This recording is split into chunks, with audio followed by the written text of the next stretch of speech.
बहुत समय पहले पर्वतों के बीच बसा राजपुर नाम का राज्य था। उसके बीचों बीच खड़ा था एक प्राचीन काला महल, ऊंचा, ठंडा और रहस्यों से भरा।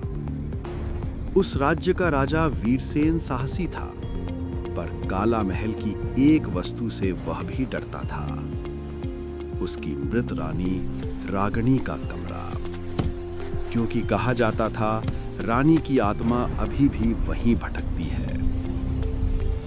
रानी रागिनी बहुत सुंदर थी, लेकिन उसकी एक आदत अजीब थी।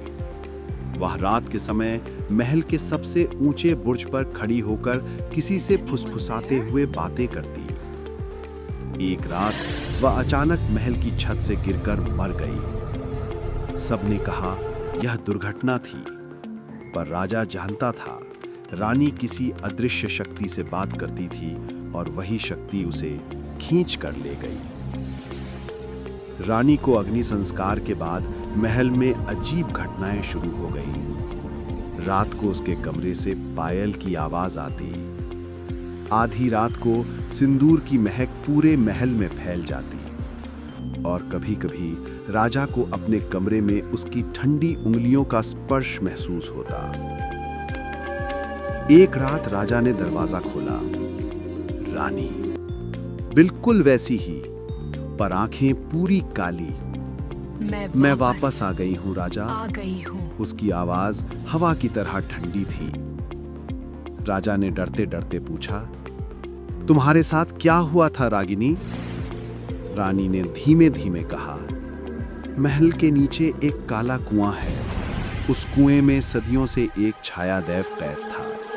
उसने मुझसे दोस्ती की और फिर मुझे अपना बना लिया। राजा कांप उठा। रानी आगे बोली, मैं अब इंसान नहीं हूं। मुझे तुम्हें भी अपने साथ चाहिए, हमेशा के लिए। उस रात से रानी की आत्मा राजा का पीछा करने लगी। जहां राजा जाता वहां पायल की आवाज गूंजने लगती।